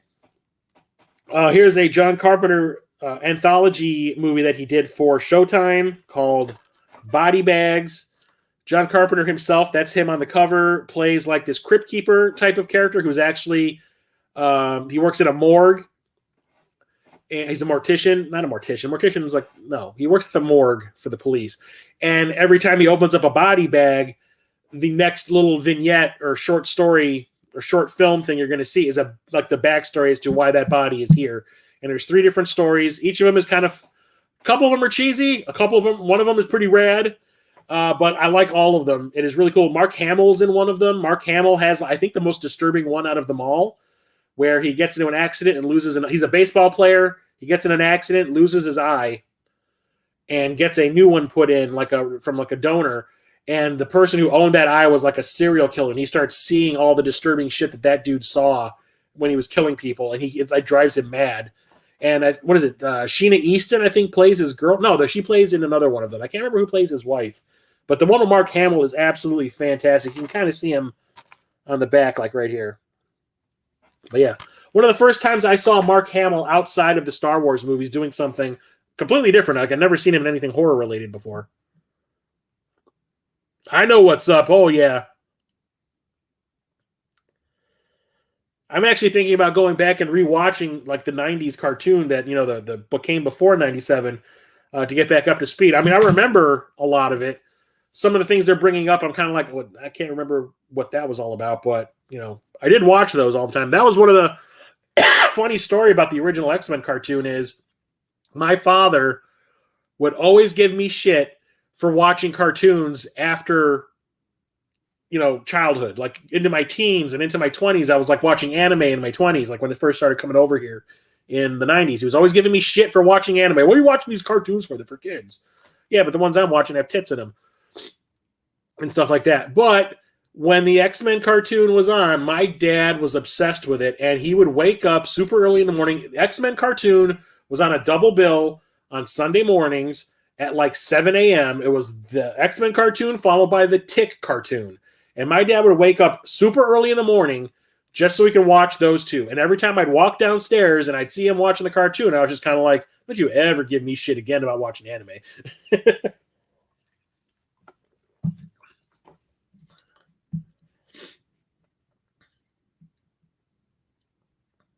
X-Men 97 is new. Xbox. It's just letting you know that this X-Men cartoon is a sequel, is like the continuation of that X-Men show from the 90s, because this new season would be what would have broadcast if it was made back then in 97. Talking about titties, I had to get this this is one of those like burn on demand type movies that came from Columbia or Sony, which is strange. But it's a Body Double, which was made by Brian De Palma, the guy who did the first Mission Impossible movie, Carrie, the original Carrie that came out in the 70s, Dress to Kill, Blowout, which is one of my favorites, Mission to Mars, Snake Eyes.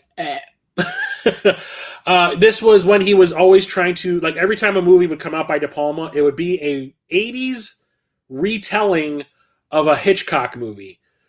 What's it called? Dress to Kill is basically his version of Psycho. Blowout is his version of Vertigo, mixed also with Rear Window. This one is straight up Rear Window. This actor, this like struggling actor, is asked to house sit for a person that he met in an acting class, and while he's house sitting, he sees this woman doing this like nude dance across the street in one of the buildings, in like one of the apartment buildings, just dancing in front of the window butt ass naked. And he becomes like obsessed with her for some reason, and he ends up watching her get murdered one night, and it's about him trying to figure out who killed her, and it takes him into the world of porn. Melanie Griffith ends up getting involved, and she's naked in the movie a lot. And Frankie Goes to Hollywood, there's a scene where he gets cast, the main character gets cast in one of the pornos, and he is walking through the set in the movie as his character, walking through the set, being escorted by the lead singer of Frankie Goes to Hollywood, who is singing "Relax, Don't Do It." And it is the weirdest, craziest thing ever, but it is awesome. I really love this one. This is one of my favorite De Palmas. It's kind of dirty, but it's awesome. Yeah, Disney Plus. I watch all that shit. Hell yeah. Here's another, like, I think, underrated horror movie. This one is directed by Eric Red, who wrote that movie Near Dark that I was talking about earlier, that Catherine Bigelow directed. He also wrote The Hitcher with Rutger Hauer, which I love. This is called Body Parts. So same kind of situation with that Mark Hamill thing from Body Bags.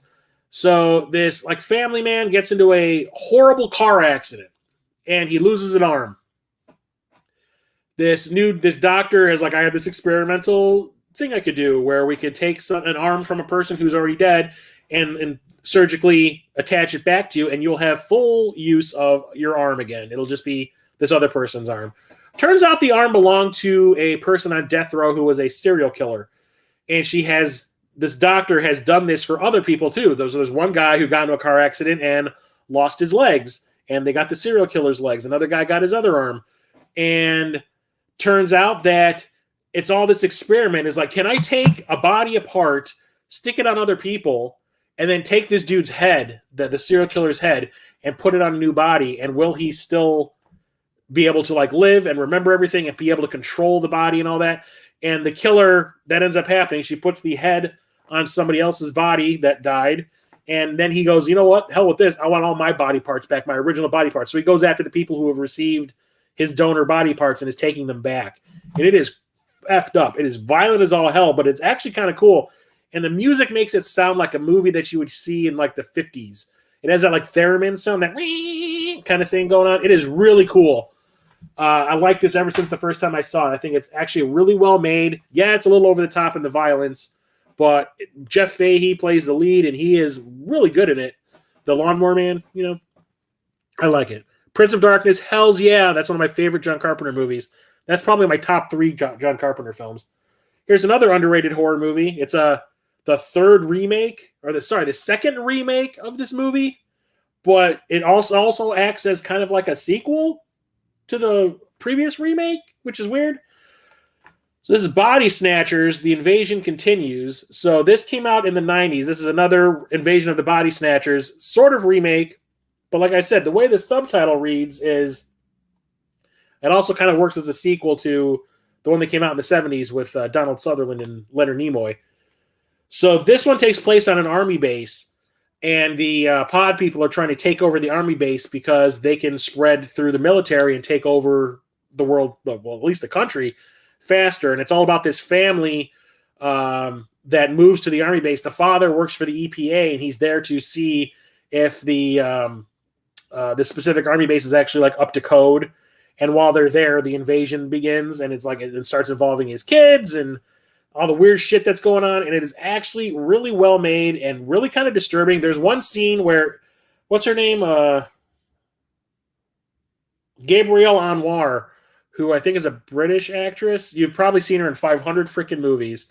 She was in that one with Michael J. Fox. I think it's like The Secret of My Success, or I think The Secret of My Success, something. There's a scene where she falls asleep in her bathtub, and one of the pods has been hidden in the ceiling above her, and it starts to make a copy of her while she's sleeping. And the stuff that you see happening to her body as she's sleeping is creepy as all hell, and you can kind of see it happening there on the cover, or on the back cover. It's really short. It's like 85 minutes long, but it is, like I said, so well made and actually really kind of creepy. This one was like full-on R-rated, and I loved it. My dad, who was like the biggest critic of like sci-fi movies and stuff, that was the one he actually goes, you know what? I think you'll like this one, Chris, because it's better than I expected, and I actually ended up loving it too.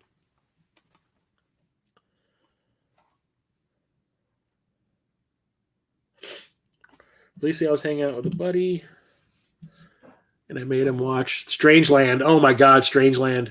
I remember seeing that. I remember when I went to a movie theater and Strangeland was playing, and I heard people shrieking in the theater.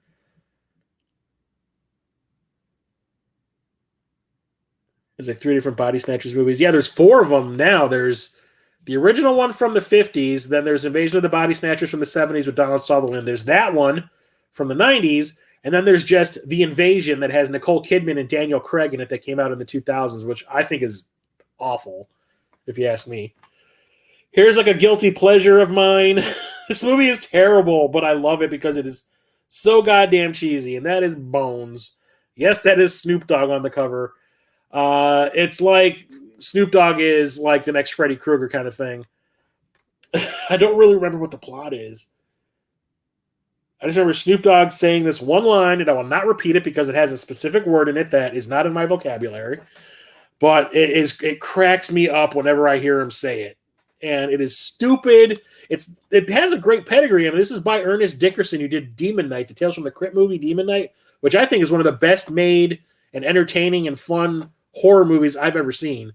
And he made this, I think, after that. And it is like the opposite. It's like super cheesy, but it's kind of awesome at the same time. The Beast. I'm not sure which one that is. Here's one that I actually saw in the theater a year ago, 2 years ago. Billy, what's his name? Joe Bob Briggs was like on this theatrical tour, going like from city to city, and he came to the Music Box, which is down the street from me, which is like this old school theater with like an organ in the front. You know, on the weekends, there's a guy playing the organ before and after the movies end. And that's where the Music Box of Horrors, the 24-hour film festival, happens every Halloween that I usually go to, but I haven't been able to go in the last couple of years because it's become so popular you can't get tickets. But Joe Bob Briggs went there to the Music Box, and he was like on tour with this, like, I have 2 movies that have brain in the title. They're 2 cheesy-ass movies, but he showed them back to back, and he was up on stage talking in between, took questions and answers, or did Q&A session with the audience, and it was super cool. I went with my buddy Jeremiah, who does my podcast, The Movie Starting with me, and it was a really fun night. And I had seen one movie, I had not seen the other. One movie, it was just called, I think, The Brain, and it was like from the 80s, and it was awful, but awful in the best ways. It was cheesy as hell. But the one that I have seen was Brain Damage. This one is by Frank Henenlotter, who did Basket Case, and then Basket Case 2 and 3. This is the movie he did after Basket Case, and what this is there's this kid who is kind of like down on his luck, and he ends up finding this little alien that looks like a turd with a face that injects him with a drug that makes him higher than he's ever been in his life, and he gets like super addicted to it. Like the first time you take it, you're addicted to it. But the only thing is, the little worm turd character named Aylmer, who talks like a game show host, which is funny as hell, needs to eat people's brains in order to produce the drug that he's using to inject this kid. So he basically like sticks himself to the kid's back, pops out over his shoulder when he wants to talk, and then whenever he's around somebody that Aylmer wants to eat, Aylmer just jumps onto the person and like bores through their head and eats their brain. And it is really funny and it is kind of gross, but like gross in a funny way. But it's also got this anti-drug thing going on, which I think is great. So I think it's super awesome. Got this from Arrow Video. There's Aylmer on the front, the little alien on his shoulder. And the way it talks is so great. Oh, hey, guys, how's it going? Hey. So like the first time Aylmer kills somebody in front of him, he doesn't realize it's happened because he's like stoned out of his gourd. And when he wakes up, he sees the body right there. And he goes, oh, my God, is she dead? Is she dead? And Aylmer goes, yeah. He goes, did you eat her brains? And he goes, yeah, right through her mouth. He goes, is she dead? He goes, of course she's dead. What, are you kidding? Just the way they talk is really funny.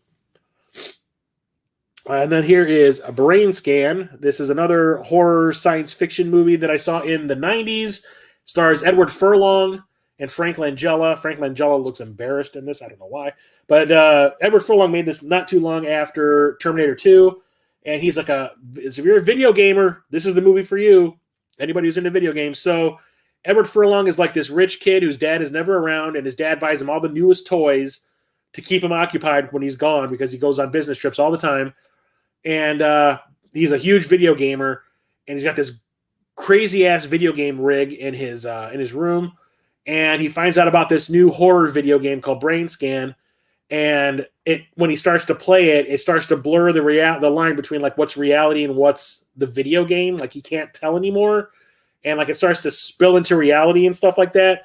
And this character named the Trickster starts to like manifest itself in reality to taunt him. And they're trying to make him like the new Freddy Krueger kind of thing. And there you can see him trying to eat Edward Furlong on the back. It's crazy. It's cheesy as all hell, but it's actually pretty fun. I went and saw this in the theater opening night. It has a great soundtrack of like songs like Rob Zombie, or actually White Zombie at the time. I think Guar and stuff. It's pretty awesome. I remember absolutely loving it.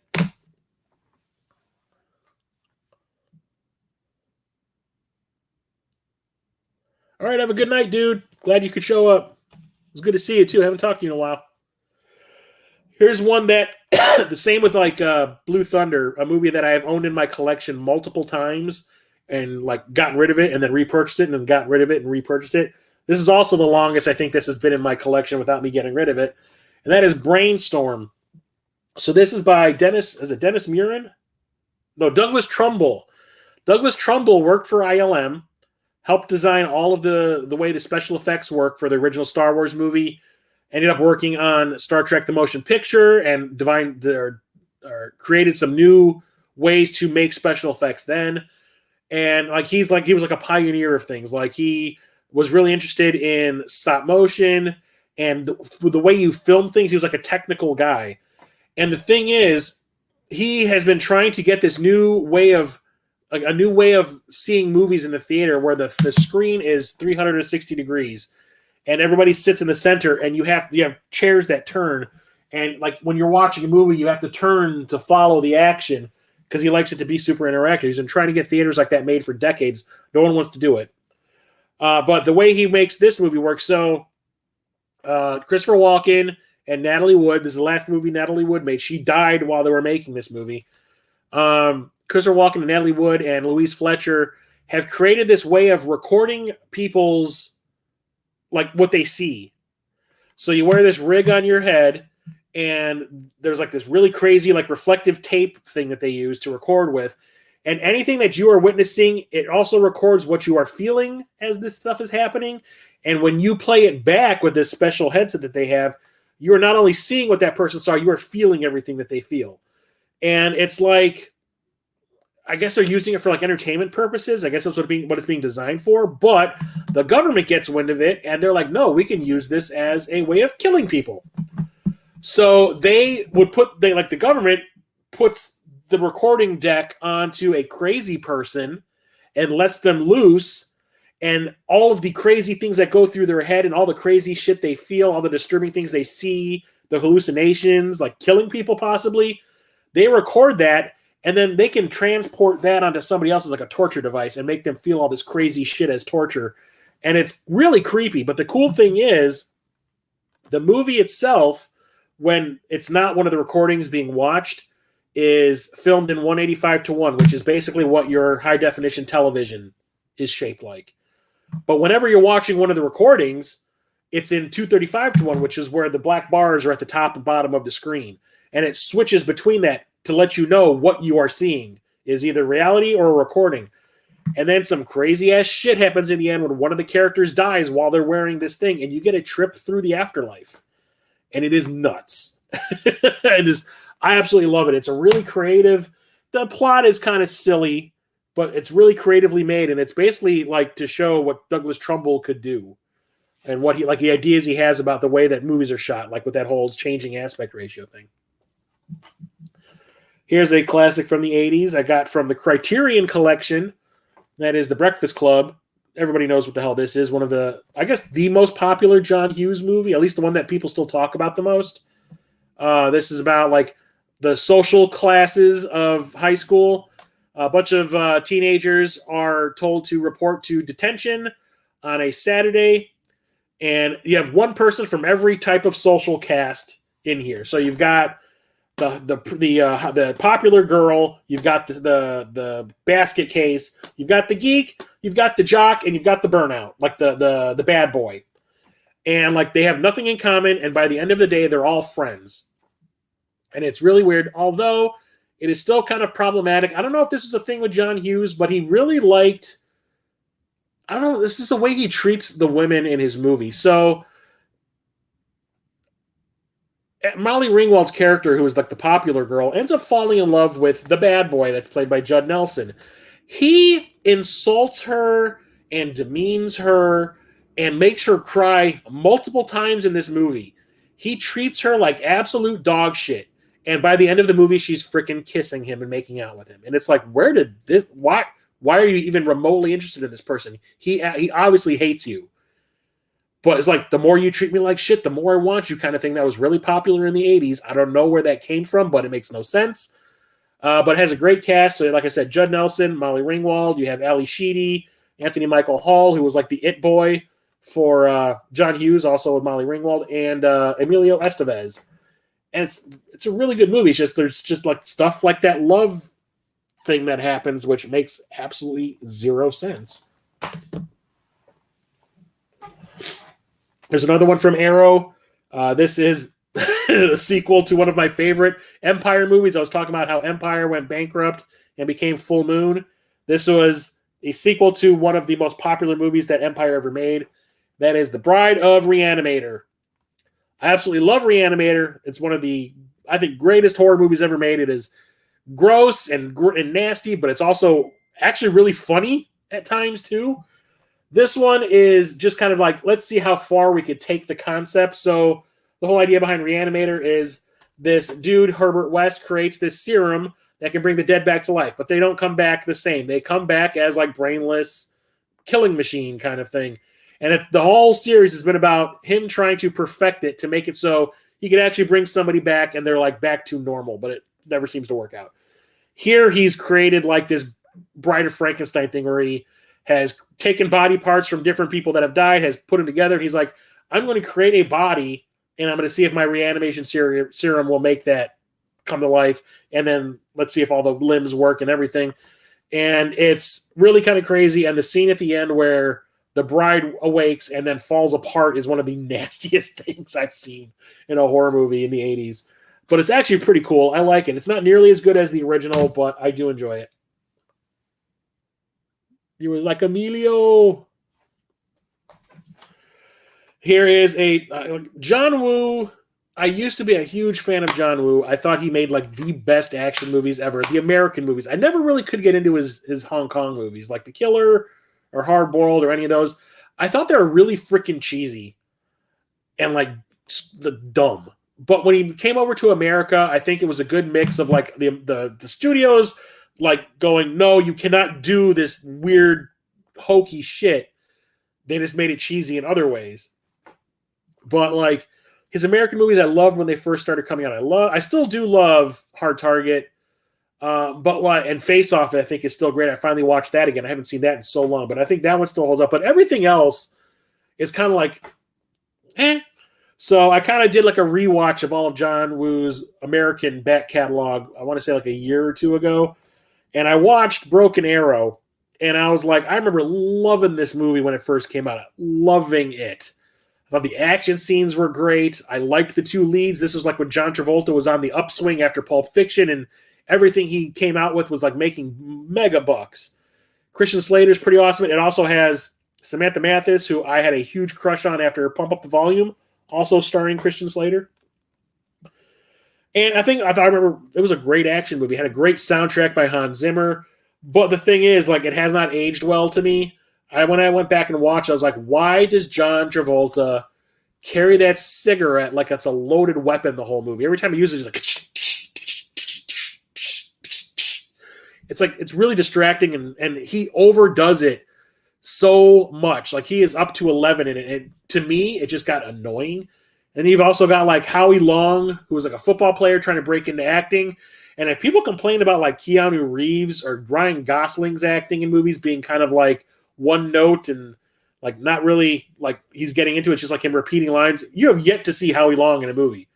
Watch him in this, and you're going to be like, oh, I have seen The Bottom, and his name is Howie Long.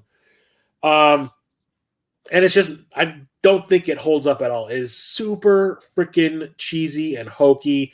And there's like a lot of like contrivance bullshit going on. Like, just so happens to be the thing I need when I need it right here kind of stuff. Samantha Mathis. Yeah, dude. I saw her in Pump Up the Volume, and she gets naked in that. And I was just kind of like, I love you. And then I remember I watched every movie that I knew about that she was in, including that. I thought she was great. She's actually really good in Broken Arrow. She's better than John Travolta is, obviously. And then like Mario Brothers and all that kind of stuff. I actually just got this back from a friend. I loaned it to him so he could use it for a movie night. My buddy Jason, who's been on my podcast, The Movie Starting, multiple times as a guest, he's like considered one of the unofficial third hosts of the show because he's been on more episodes than anyone else. Well, he's been in the same amount of episodes as we have 3 unofficial third hosts. He's one of them. He is co-owner of a coffee shop out here that is horror themed called The Brood. Brood, Brewed, like coffee, but to mean The Brood, like the David Cronenberg movie. And they host like horror movie nights at the coffee shop, like on, I want to say Thursday nights or something like that. And he was like, yeah, one of the movies everyone wanted to watch was Buffy the Vampire Slayer. Do you own a copy of it? Because no one I know does. And I was like, yeah, you're in luck. So I loaned it to him. They used this. So I'm not really a fan of this. I own it because I found it at Best Buy for like $5. I love the TV show. I love the spinoff Angel. I love the comics. I love the video games. Not a big fan of the movie. Why? Because, and I know Joss Whedon is like a turd. He is a shit human being. But like the script that he wrote for this got butchered by the director who had absolutely zero experience directing films before. She basically talked a big game like, oh yeah, I can make a great movie. And she made like this movie that feels like it was made by someone who had just graduated high school, and the most experience they had was they took a film study class. I think it's really embarrassingly made. It is shot horribly. The lighting is terrible. The acting ain't all that great. It's not even that funny, I don't think. But it does set up the show, which I think is better because it is more like what Joss Whedon intended it to be like. This got like butchered and turned into like a generic like teen comedy. Just so happens to have vampires in it and Pee Wee Herman. Not a big fan at all. It's not funny, I don't think, so the TV show definitely does it better. And the last movie I'm going to talk about, just never actually seen Broken Arrow, just never interested. Forget it was a John Woo debut. He did Hard Target before. Broken Arrow was like the second movie he made in America. And like I said, when it comes to the action, it's great and all that. Just turn the volume off when John Travolta's talking and you'll be okay. But the score is awesome. That's the best part of the movie, TJ, where you And the thing is, if you ever watch What We Do in the Shadows, the TV show, there is a scene where like a vampire council gets together and they manage to get the actors from other vampire movies and TV shows to be on it. They have, oh God, what's her name from, she's right here. Tilda Swinton from that vampire movie that she made with the guy that plays Loki. I don't remember the name of it. They have her. They have the girl who was the lead vampire who like ran one of the vampire clans in True Blood. The one who was dating Marilyn Manson. Evan Rachel Wood. They have her. They have Pee Wee Herman from Buffy the Vampire Slayer standing there. And I thought that was great. It's awesome. It has one of my favorite lines from a TV show is where Tilda Swinton is talking about how all the other vampire sects that are out there that are in this meeting are like, you're all decadent and you're all acting like a bunch of fools and giving vampires a bad name. And what's his name? Not Matthew Wood. Matt Berry goes, she speaks the bullshit. Actually, I think I have it right here. Yeah, I do. So she's talking shit about everybody, and he's like, I've had enough. She speaks the bullshit.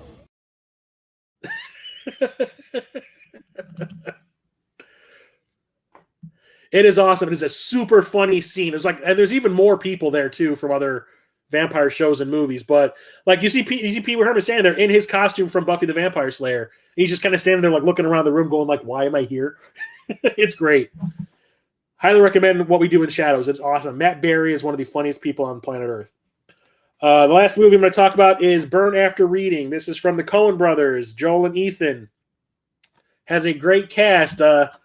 George Clooney, Frances McDormand, John Malkovich, Tilda Swinton, and Brad Pitt. It's a movie that's all about misunderstandings, and I absolutely love it. I honestly could not tell you what the plot is again because honestly, I don't think the plot makes any sense, but it's all about like just the confusion that's going on. It has to do with secret agents and like a suitcase that's full of something that is like important, and then Brad Pitt gets a hold of it, and he's the dumbest person on the face of the earth. And he gets involved. I just remember being weird. I've only seen it the one time. I saw it in the theater. My brother's ex that I saw a bank job with, she had gotten in a bad car accident while just as she started her trip to move to LA. My brother had already been in LA for like 3 weeks. She stayed behind, packed up all of her stuff, and was going to drive to LA. And like she was not 10 minutes away from where they lived in Chicago, where her car got totaled. Some dude ran a red, totaled her car. And until she can get a new car, she calls me up and she's like, I need a place to live while I can find a new car. Can I stay with you? And I was like, I guess. And to cheer her up, I kept on going to see movies with her. And this was one of the movies that we saw together. And I just remember we were like crying. We were laughing so hard. I need to watch it again. I might watch it tonight because I have not seen it in a while. I just remember everything that Brad Pitt says is hysterically funny. Like he's just the dumbest idiot on the face of the earth in this movie. And the faces, they even show it. Frances McDormand, the faces that she keeps on making, they're like, what faces? She's doing that the whole movie. I remember really liking it. I need to watch it again, like I said.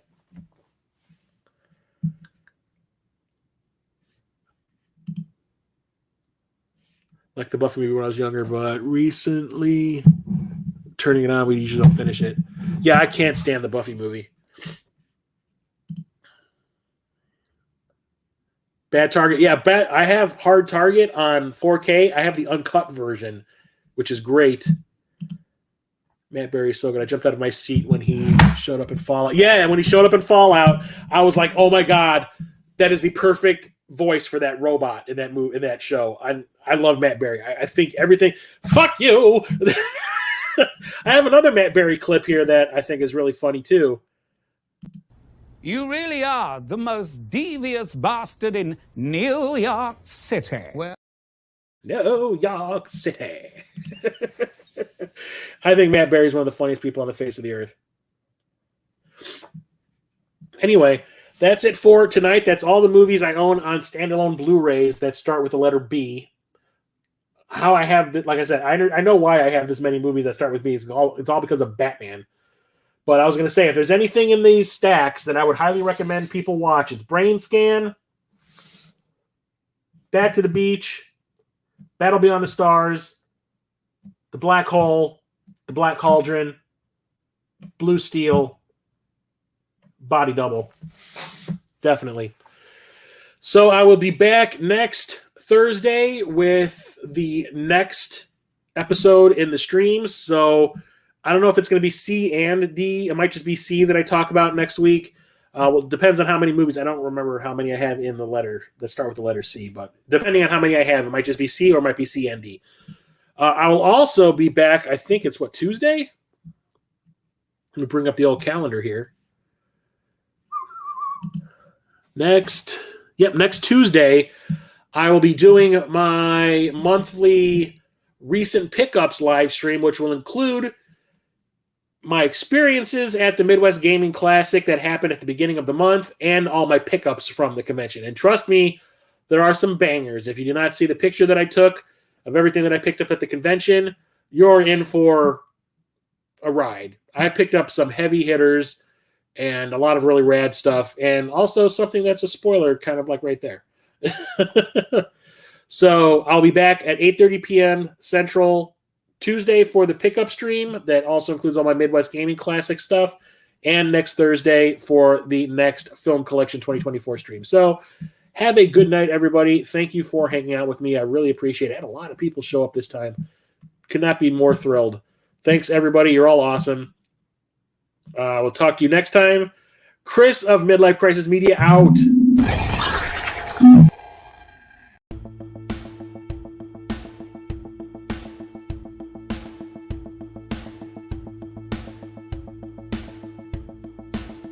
She speaks the bullshit.